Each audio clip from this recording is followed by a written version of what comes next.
My mother replaced my sister's ashes with burnt wood and deceived me for years, allowing me to make a fool of myself, so I'm burying this relationship 6 feet under while she grieves the loss of another daughter. Posted by u/thrower_an_heme. My parents' marriage crumbled when I was young. They had an unexpected child together after my mother remarried, which shattered that marriage as well. That unexpected blessing was my little sister. She was tragically taken from us in a devastating accident 4 years ago, at the tender age of 14. You know how people say the first year after a death is the most challenging? They don't account for the soul-crushing void when there are no more firsts to experience, when they should have been preparing for prom but never will. It's an entirely different kind of agony that tears at your heart daily. My mother and I were sharing drinks one evening, reminiscing about the past, when she accidentally let something slip that shattered my world. The portion of ashes I had been carrying close to my heart, which I believed were my sister's remains, were nothing but ordinary burnt wood. She had already scattered my sister's actual ashes, without informing me or my brother, in a plot she purchased with my stepfather. She couldn't comprehend my explosive reaction because, to her, the sentiment and emotions were what truly mattered, not the physical remains of my sister. But my rage stems from the web of lies she wove and the fact that those precious sentiments and emotions were attached to something that wasn't even my beloved little sister. I had no idea she had scattered my sister's ashes in a plot that held no significance to her. I erupted in anger, ordering her to leave my house, locking the door behind her, and frantically calling my stepdad to collect her. In a moment of blind fury, I hurled the necklace containing the false ashes onto the front lawn, only to immediately regret my action and violently snatch it back when she attempted to retrieve it. As she would later claim, I created a scene and embarrassed her. I couldn't stop myself from screaming liar whenever she tried to explain or gain re-entry. I even threatened to involve the police. Eventually, my stepfather arrived and escorted her away. The next day, he left a message expressing his desire to discuss the incident. While acknowledging my anger and hurt, he emphasized the importance of communicating with my mother.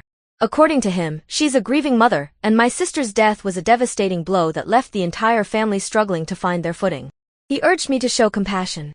Now, all I can see when I close my eyes is my mother's heartbroken expression as I forcefully ripped the necklace from her grasp, or the way she turned away, tears streaming down her face, as my stepfather guided her to the car. I hurled cruel words at her, allowing my pain and rage to consume me entirely. But I can't move past the lies. For years of believing my necklace contained my sister's essence, of thinking she was close to my heart. All of it unraveled because my mother had too much to drink. How long would she have maintained this deception? How many more years would the lie have continued? Update. 8 days later. I presented my mother with an ultimatum that would shatter our family's fragile peace. Either she would reveal the truth to my brother and father, or I would. Her response cut deep into my already wounded heart. You reacted so horribly, she protested, her voice trembling with what I couldn't tell was fear or manipulation. Don't say anything because you're doing this to hurt me, and you're just going to hurt them too. So I took matters into my own hands. With hands shaking and throat tight, I gathered my father and brother for what would be one of the most painful conversations of our lives. As I explained that their necklaces didn't contain my sister's actual ashes, I witnessed something I never thought I'd see, my father, always our family's pillar of strength, crumbling before my eyes. My brother's reaction was even more devastating. His initial response was a scream of betrayal directed at me, his voice raw with emotion. This is the kind of thing you tell me immediately. He shouted, his face contorted with pain. We tell each other everything. But then, like a storm breaking, his anger dissolved into tears as he apologized, admitting that his rage was really directed at our mother's betrayal. I suppose that's another thing my brother and I share. We both tend to be overwhelmed by our initial reactions before reason can prevail. My father, though visibly shattered, was already trying to piece himself back together, ever the parent trying to protect his children. He echoed many of the sentiments others had expressed. We could retrieve some soil from the plot where she was scattered. The necklaces still hold the meaning we give them, and she remains with us regardless of where her physical remains lie. The irony wasn't lost on me that some of what my mother had said, about the necklace's significance transcending its contents, became easier to accept when it came from my father. Perhaps because he hadn't spent 4 years weaving an elaborate web of lies, only to have it unravel in a moment of drunken honesty. He hadn't betrayed our trust and then dropped this devastating truth bomb without warning. Dad held us both as we wept, apologizing for the pain and acknowledging how unfair it was that I had to be the adult when our mother should have told us all long ago. He's now taken it upon himself to contact my stepfather, since our mother has completely withdrawn, no messages, no phone calls, not even her usual social media presence. He's determined to locate the plot and visit the site. I don't know if I could bring myself to go. It feels like the final confirmation that this nightmare is real, that my sister is mixed with earth, stones, and grass in some neglected, unvisited plot. My relationship with my mother has always been complicated, but this betrayal surpasses anything we've been through before, even worse than the period of silence following my coming out. We eventually mended fences after that, but this? I can't imagine ever forgiving this level of betrayal. To make matters worse, she won't even grant me the basic dignity of an explanation. When we discussed cremation, we all agreed to have necklaces containing her ashes. Now my mind keeps replaying moments that didn't quite add up before, times she almost slipped, instances that make perfect sense now. She once nearly left her necklace behind on a trip and didn't panic the way I would have, probably because she knew where my sister really was. She volunteered to separate the ashes herself and gave Dad the remainder. I can only assume those ashes are just as fake as ours. This whole situation makes me want to disappear into darkness and never emerge. I've spent the past week alternating between uncontrollable tears and sudden waves of rage that force me to rush to the bathroom during work hours, hiding my breakdown from colleagues. I had quit smoking after my sister died, but I've started again. My father calls daily to remind me how much he and my brother love me. I think he's terrified of losing another child. My brother and his girlfriend visit every day, ensuring I eat something. I don't know how to conclude this update. I feel lost, adrift in a sea of uncertainty where nothing seems real anymore. I feel like a burden because my father and brother are dealing with this revelation too, yet they still prioritize checking on me. I'm looking into grief counseling, but my former therapist isn't practicing anymore, and my insurance options are limited. I try to comfort myself with the thought that my little sister wouldn't have minded being woven into a tapestry of grass and flowers, and that once we locate where she was scattered, I can ensure her resting place is always beautiful. Thank you to everyone who has offered support and shared their own stories. Your kindness has been a lifeline in this darkness. Second update. 2 weeks later. This has been the darkest month I've experienced since losing my sister. I'll start with what should be good news, though it feels hollow now. I received the promotion I'd been working toward. My boss had already approved it before this nightmare began, but held off announcing it to give me time to process everything before taking on new responsibilities. I should feel proud, but I'm just numb. The achievement feels like it belongs to a different person, someone who existed before this truth shattered my world. I've been drowning myself in work, clocking impossible hours from 6 a.m. to 7 p.m., sometimes later. The paycheck looks impressive, I suppose. Both my dad and brother keep insisting I need to reduce my hours, but work is the only thing that exhausts my mind enough that I can't think when I finally get home. The mental fatigue has become my only respite. A note about me. I'm non-binary and prefer they/them pronouns, though she/her doesn't offend me. I realized belatedly that people have been using different pronouns, but honestly, it feels like such a minor concern compared to everything else crumbling around me. After a terrifying incident where I blacked out from drinking, something that had never happened before, I surrendered all my alcohol to my dad and haven't purchased more since. The gaps in my memory from that night haunt me, adding another layer of fear to this already overwhelming situation. Regarding my sister. My mother finally responded to my brother. According to him, she was a complete wreck, sobbing and apologizing profusely. Something dark and twisted inside me wants to hurt her, to expose her disgusting behavior and destroy her life the way she's destroyed our trust. Sometimes I catch myself planning ways to make a public spectacle of her betrayal. The satisfaction I imagine feels poisonous but addictive. But then the rational part of my mind kicks in, reminding me that revenge would only make everything worse. The momentary satisfaction would inevitably be followed by guilt and sickness. Still, these thoughts plague me, especially when I consider how she could do this to my brother. While she and I have always had a complicated relationship, she and my brother shared a strong bond, or so we thought. The fact that she could betray him so deeply makes it even more incomprehensible. She tried telling my brother that she acted impulsively in a moment of grief, but when he pressed her about volunteering to handle the necklaces, she said she was initially okay with it but couldn't bear to destroy her further when she saw the ashes. Her choice of words, destroy, feels painfully ironic now. She's destroyed our relationship, our trust, the memorial we all agreed upon for my sister. I don't know if I can believe her story, but her wording suggests this was planned rather than impulsive. Once again, the truth only emerged because she got caught in a lie. I've managed one small victory. I located the funeral director who has my sister's fingerprints on record. I'm planning to have her touch tattooed on me, and I've found a way to have it made into necklaces for my dad and brother if they prefer that to a tattoo. I'm still struggling to contact the cemetery owners. My calls and emails disappear into a void of unanswered messages. I've been searching for therapists and counselors, either local or offering telehealth services. I have an upcoming appointment, but the anxiety about it is overwhelming. My stepfather has withdrawn completely, setting a boundary that he won't discuss this unless we agree not to place blame. He shuts down any conversation that moves toward questioning motives or timeline, even threatening to call the police on me, implying it would be justified after I threatened to call them on my mother. Edit. I've tried find a grave, but there's no record of her, my mother, or my stepfather. Third update. 1 month later. I wish I had better news to share, but there's been little progress, and what little time I have outside of work has been consumed by this ongoing nightmare. I'll continue documenting this journey, as long as it doesn't become problematic. I attempted therapy, attending several sessions with a counselor who generously worked to accommodate me in her schedule. While I'm deeply grateful for her efforts, I couldn't connect with her approach. I felt unheard, my pain dismissed. I'm still searching for the right therapist, though I feel almost entitled saying that. My father isn't coping as well as he pretends. His desperate determination to fix this situation for us has caused him to lose sight of his own well-being. It's heartbreaking to watch him slowly crumble while trying to maintain a brave face. My brother, on the other hand, has transformed into someone I barely recognize. I've never witnessed such raw fury from him, never heard him speak such venomous words about our mother and stepfather. We're all just existing, going through the motions of life without truly living. My brother attempted the suggested plot hack, trying to locate the burial site through various means, but the cemetery is full, no longer accepting new burials. I tried as well but couldn't even obtain plot numbers. The frustration reduced me to tears, though I managed to contain my anger since it wasn't the cemetery staff's fault.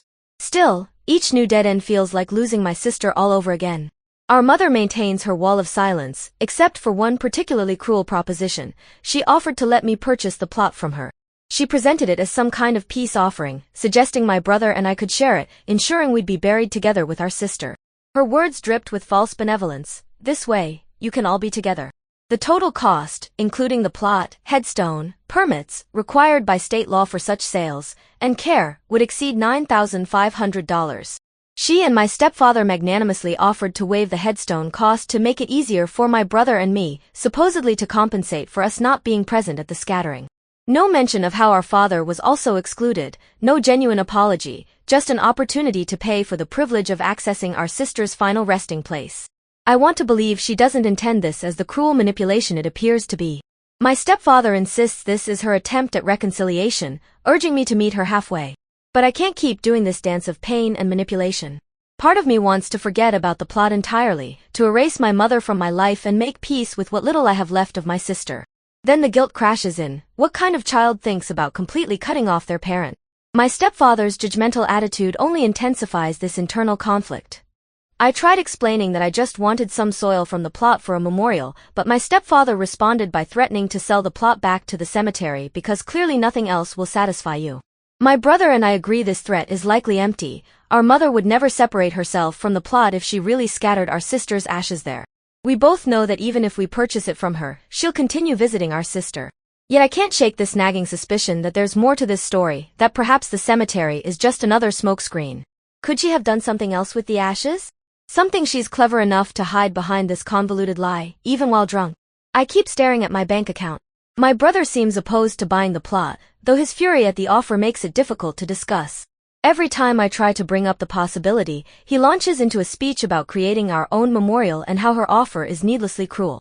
He means well, but his anger makes it impossible to have a rational discussion about our options. I could afford it if I rearranged some bills and worked more hours. For peace of mind, I'm tempted to accept her offer. She's given me a deadline, though it doesn't feel like enough time to make such a monumental decision. My father has taken charge of investigating the legal aspects, exploring what can be done to force her to disclose the plot's location or improve this situation somehow. He's beside himself with frustration, looking into every possible legal avenue, but our options seem limited. Nothing about this feels right or fair. He keeps echoing my brother's reassurances, but I can't stop obsessing over it. Sleep eludes me most nights. The only aspect of my life that's functioning properly is my work, and I've maintained my sobriety since that incident. We've considered informing the cemetery about illegally scattered ashes on their grounds, but what would that accomplish? My paranoid mind conjures scenarios where they'd somehow cleanse my sister from the plot or revoke my mother's ownership, leaving us with even less access than before. So here we are, just as broken as we were since that fateful night with my mother. I want to express my profound gratitude for the overwhelming support this community has shown me.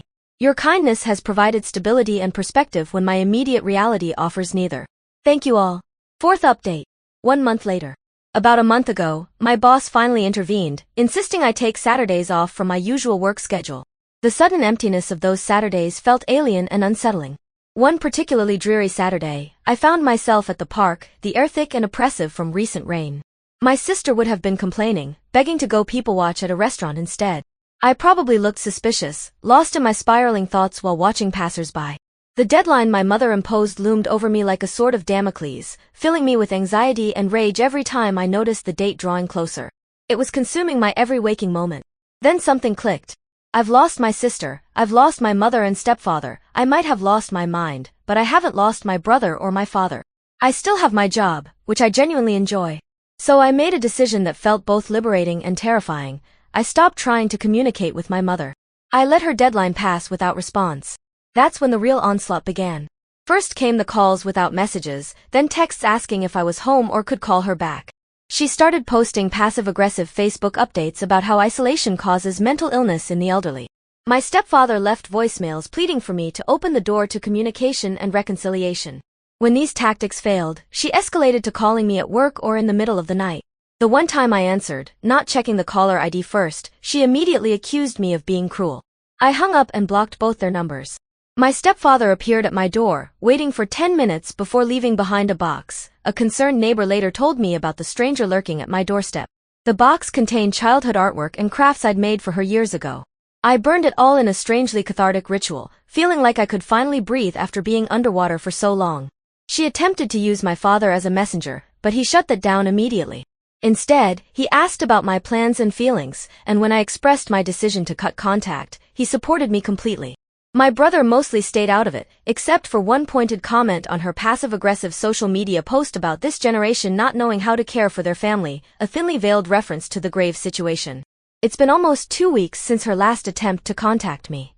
I'm trying to view both her and the ashes as gone, just like my sister, and focus instead on honoring my sister's memory in my own way. I recently started with a new therapist who specializes in grief and trauma. While it's too early to judge the effectiveness, I already feel more connected to him than my previous therapist. Therapy is as challenging as I remember, perhaps more so now. I'm processing not just the loss of my sister again, recontextualized by such a deliberate betrayal, but also the loss of my relationship with my mother and the trust one had in her. Our relationship was never perfect, but there's something fundamentally devastating about a child losing faith in their parent. The depth of her lies over the years, and how they continue to unfold, makes me question everything. Sometimes I wonder if she's driven mad by grief, or if she never truly loved me at all. I've set aside $2,000 in a separate account, and I use it whenever I want to do something nice for myself or my family. My brother, Dad, and I have planned a trip to my sister's favorite campground. I've already secured the reservations. I bought flowers and visited the restaurant where my sister and I used to eat together.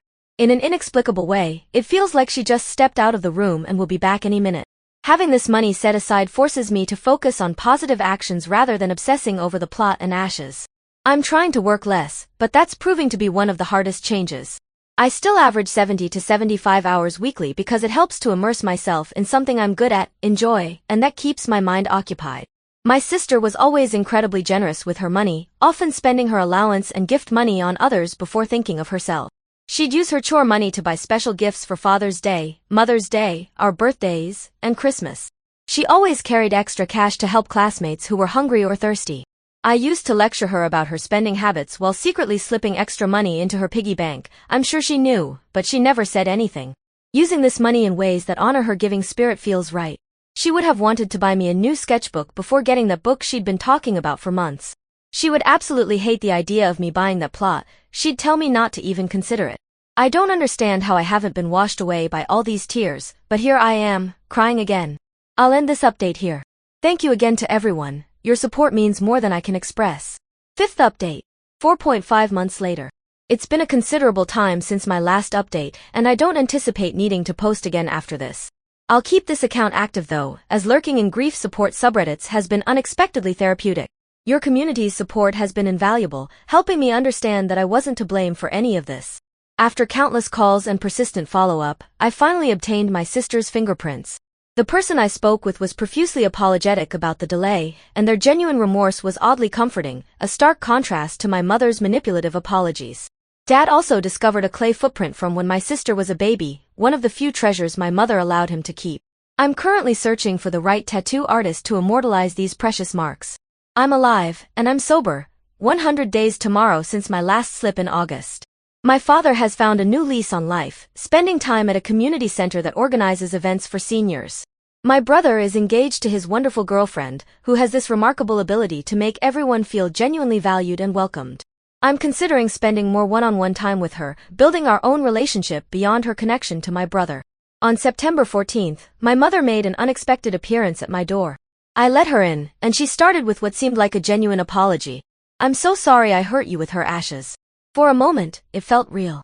I told her I didn't want to discuss anything related to my sister, but she couldn't help herself. She launched into a carefully crafted speech about how she'd been trying to make things right all along, how we couldn't come to a reasonable compromise, how her infinite mother's love had been overshadowed by pain. I believe her admission that her actions were thoughtless, but I don't believe the situation itself was unplanned.